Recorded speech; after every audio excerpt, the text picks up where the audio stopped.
Thanks for joining us again for Scripture Scribbles. Today's episode is really special. We're going to learn about St. Patrick's Day and the true story behind it. Do you have a green shirt ready to wear? Have you seen a small, goofy little leprechaun searching for a pot of gold? What about a four-leaf clover? When I was young, I'd go on a hunt for them all the time. I know it's hard to believe, but these silly traditions have absolutely nothing to do with the real reason we celebrate St. Patrick's Day. So, if you're ready to learn the true story behind this holiday, we've got all the awesome details for you. On March 17th, all around the world, people celebrate St. Patrick's Day. But sadly, most people have no clue that it's even a Christian holiday. It's about a man who devoted his life to sharing the gospel in Ireland. That's a pretty amazing reason for us Christians to celebrate. Anyways, Patrick was born in Britain in AD 385. Things were hard during those times. There was a lot of fights and a lot of wars and destruction, and the barbarians were invading all over. They were taking anything and anyone that they were able to get their hands on. Well, when young Patrick turned 16, some Irish pirates kidnapped him. How terrible. They threw him on the first ship that they could to Ireland. Poor Patrick was sold as a slave to the highest bidder. From now on, he'd have to spend his days shepherding dirty, smelly pigs. His life was hard now. He was often hungry, he was often tired, and the climate was harsh and cold. During this time, he was often lonely too. But instead of just sulking and complaining, he learned deeply into God.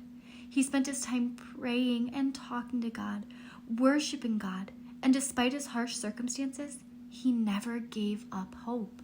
After 6 very long years, God brought him back to his home. But no matter how far away from Ireland he was, he could not stop thinking about being back there.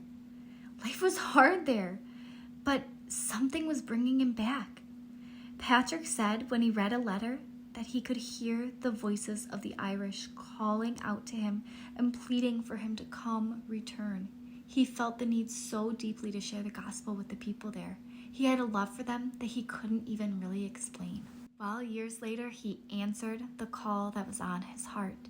He did just that. He went back to the place that he had lived in slavery for 6 years. Could you imagine going back? I'm not sure I'd want to.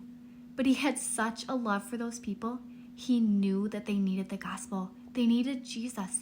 And nothing would stop him from doing what God had called him to do, which was go share the gospel in Ireland. Patrick's bold faith, his obedience to God, and his love for the people of Ireland made a lasting difference. It's still making an impact now. This was no small or easy task. He faced great persecution and a lot of danger, but he served the Lord willingly and happily. He was able to start many churches, and he was able to lead many people to salvation in Jesus Christ. Wow, St. Patrick was such a wonderful example. He was content even in all his difficult circumstances, and he fully trusted God no matter what. His life pointed to God no matter how difficult everything around him was. He chose to lean on God, to pray, to talk to God, and to trust him. What a good reminder he is for us.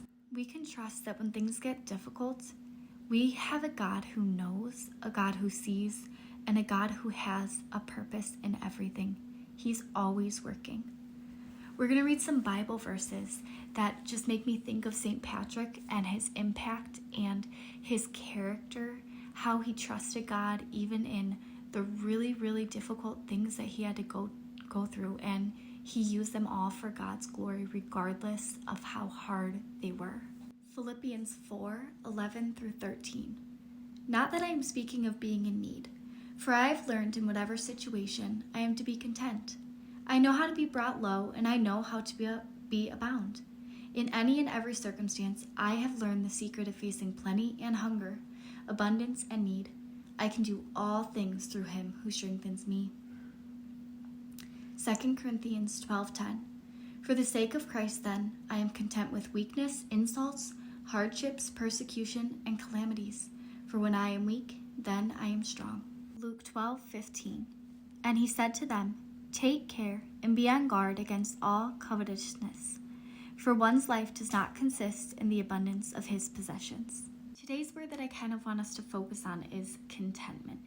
When I hear the story of St. Patrick, I think of all he went through, all the difficulty.